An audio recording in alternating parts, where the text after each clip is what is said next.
Like, I feel like that's a lot of décolletage being shown. Whew. It's hot in here.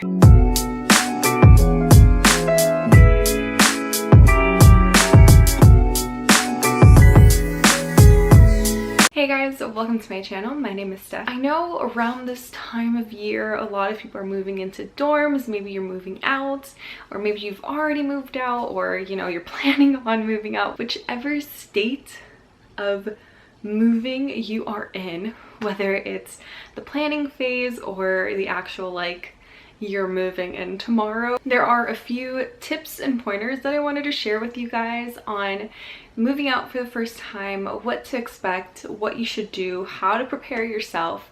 Because last year, shortly after I graduated from college, I moved out with my boyfriend. We moved cross country from Florida to Washington State, which was very interesting. I still have footage that I haven't edited from like that road trip, and we are about to move like within the month.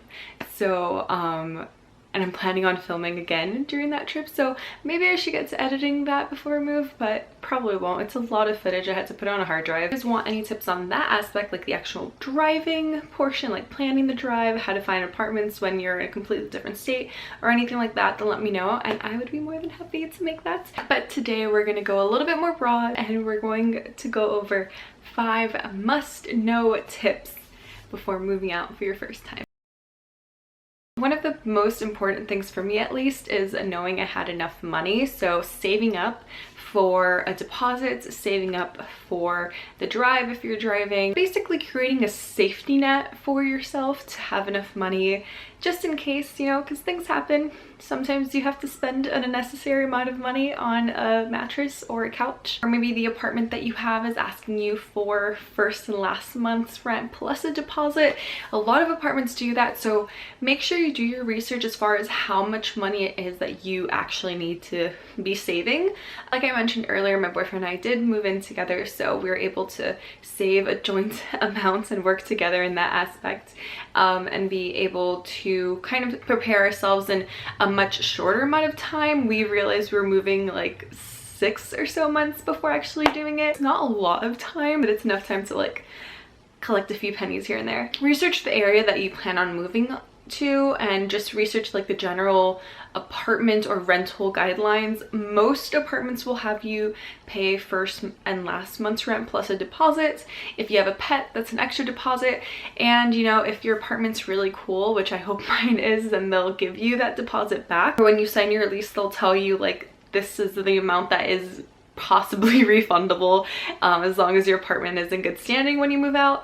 And then a lot of the times they'll tell you like, this is the portion that we keep. For us, for example, we had to pay first and last month plus a deposit, and then a pet deposit, which half of it was refundable and the other half was not. So hopefully we got that money back. Because another thing to save a bit of cash on is the actual furniture, things that you want to put into your apartment once you're moved in. We made a lot of trips to Walmart just to buy a bunch of random stuff for the kitchen that we kept on forgetting. You want to get your basics like toiletry, paper towels, you know, utensils, cups, silverware. Utensils and silverware are the same thing. You just want to make sure you're kind of like, you know, planning ahead of time for things that you'll probably need to spend money on. The biggest things that we spent a lot of money on once we were already moved in was a mattress and a couch. And then later on we purchased a TV, but that wasn't something that like we needed right then and there. But definitely the couch and the bed were, you know, right away essentials. It's a big lot for our couch, and it's the most comfortable couch ever, and only cost us like $250, which isn't bad at all based on like the couches I was looking at like at IKEA and stuff. And it's so comfortable and it's not expensive, and it's our first couch, so it's kind of nice being able to buy it, and it was cute. And another really big tip as far as saving goes is save at least 3 months worth of rent, or of, you know, any bills. So rent, utilities, car payments, any type of monthly bills that you have. Try to save 3 months worth of it, just in case. You never know, if you're moving to a new area and if you're just going on a whim. Nice. If you're just going on a whim, like you don't have a job or you don't have any interviews lined up, I would say save at least 3 months worth, because it'll make your life so much easier, and it's that safety net, you know. Being an adult means being prepared for anything. We moved cross country. We had never been to Washington. Our ideal place was to live in Seattle, and that didn't happen because Seattle is hella expensive. Before we were moving, we did find a few places in the Seattle area that we wanted to move into that were within our budget. We actually had put a deposit down like a few months before we moved, but things ended up happening, and when you're not living in the area that you want to move to, if you're not nearby or you don't have people nearby that can help you out, it's going to be difficult to find a place to stay. Keep your options open. It just so happened when we moved here, we were staying at an Airbnb for about a week and a half, and during that time is when we were planning on shopping around for apartments, and we ended up in like this really nice area, and we're just like, oh my gosh, this has everything. Like, it's not too far off from the city, and it kind of has like everything you need. It's a bit more of the suburbs area, and that's where we ended up moving into. And even though when I was researching I hadn't, you know, heard of this area that we're currently living in, it ended up just happening. But I can't say that's gonna happen to everyone, so I did do a lot of research on different areas, but granted, I did only do research on areas in a Seattle general area. So I did a lot of research on like Capitol Hill, Bellevue, Queen Anne, a lot of different areas like that, but they were just all really expensive. And the reason that we were moving here was to be close to a particular area, so living in Seattle wasn't really going to make the commute reasonable. So if you are not in the general vicinity of where you're moving to, try to see if maybe someone you know in the area can look at apartments for you. Do tons of research online, look at different neighborhoods, look at different apartment buildings, try to figure out like the rent and what it is that you're able to afford. And if you have the means to, then definitely fly out for a weekend and just like go ham with the apartment search. But for us, it was kind of just something that we didn't have, just $600 on the fly for just a plane ticket to fly from Miami to Washington in the middle of the summer. So it just didn't work out for us that way. And granted, if where you're moving is meant to be, then things will just kind of flow and happen on its own, to be cheesy and like to kind of give you a bit of inspiration. Staying on the topic of money and research, you want to make sure that you're living within your means. As much as we both wanted to live in Seattle and, you know, enjoy the city life and have tons of fun in the city, Seattle's very expensive. It's something that like we hear, but I don't know if people from the outside realize how expensive Seattle is. And it's not just like things that you buy, it's just the rent is really expensive. I was really gung-ho on trying to find a place that had like nice wooden floors, big windows, a nice updated kitchen, and you know, given our situation, that wasn't something that was reasonable, at least right then and there when we were moving. So live within your means. I was making plans before moving. I did like a 3-month overview of like 3 different options. If we had $1,000 apartment, a $1,200 apartment, and a $1,300 apartment, how much we both had to be making each month, what it is that we both had like on our bills, and all of this stuff. And it helped a lot because when it came down to actually looking for apartments, it helped us realize like what we could do and what we couldn't do. And although we could potentially have lived in Seattle, it wouldn't have been worth it. We wouldn't have been able to enjoy our time here because we would just be living paycheck to paycheck. And the whole entire point of us wanting to move somewhere was to explore the area and be able to enjoy ourselves, and living somewhere within our means helped us do that. It helped us be able to save to travel back home.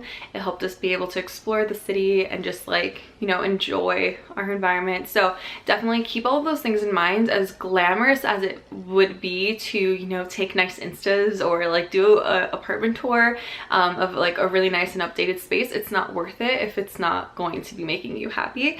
And we knew right off the bat, if we were going to be spending a lot on rent, then we weren't going to be able to enjoy everything else, and that kind of sucks if you make the whole effort to move somewhere and not be able to enjoy that new area. Our main big purchases were like the bed and the couch, Everything else we kind of bought as we went. We decorated the apartment as we went, and as time progressed, we went to IKEA, I think a few months after moving in. Instead, we just typically went to Walmart and Big Lots to find like the necessary items, like stuff for the bathroom and pillows and blankets, and my desk, I got that from Walmart. Like things that you don't really need to be spending too much money on, then it's not worth spending all that money at once. Definitely like decorate your apartment as you go. Like don't feel pressured that you need to have everything done within the first week. I know that's really hard, especially if you're not living with somebody else. If you're by yourself, it's kind of like you kind of feel like you have this pressure to do all of it at once, but you really don't. And you can find affordable places to find nice things. And one of our biggest things too is that we moved in around like September, so we were pretty close to Black Friday. So we kind of figured like, okay, what is it that we can buy now, and what are some stuff that we can just hold off, which were like the big purchases, like a TV and stuff like that. Make do with what you got, and YouTube has a tons of really creative ways to make the most out of not much. So definitely look into DIYing and fun stuff like that. And if you do have a roommate or a partner that you're living with, then that's also like a fun bonding time to do some DIY for your furniture.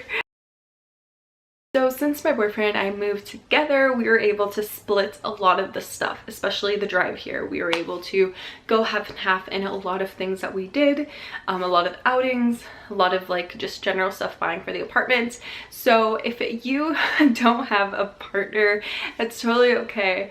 But if you are looking to live in a more like city area, if you're looking to move somewhere like Seattle or LA, New York, big places like that where it's kind of a little bit more expensive, do look into finding a space with a roommate. When we were moving over here, we were looking at a few Facebook groups. There was one in the Seattle area, and we were kind of just like, maybe for the first couple months we'll share a house with someone. I know a lot of people in the Seattle area share houses, and they're frequently updating this one Facebook page. I'll keep the link down below if you're planning on moving to Seattle. I'm sure there's a lot of Facebook groups in the area that you can kind of look for, where people are looking for roommates or, you know, giving up their room. Just be safe about it, and just know that there's different options for you to be able to find a nice little space and be able to explore this new city that you're moving into. So hopefully these tips helped you out some. If you want more tips as far as like moving or, you know, driving to another state or anything else regarding moving, and, you know, just big sister tips, you know, I'm a little sister, but I can be your big sister if you want me to.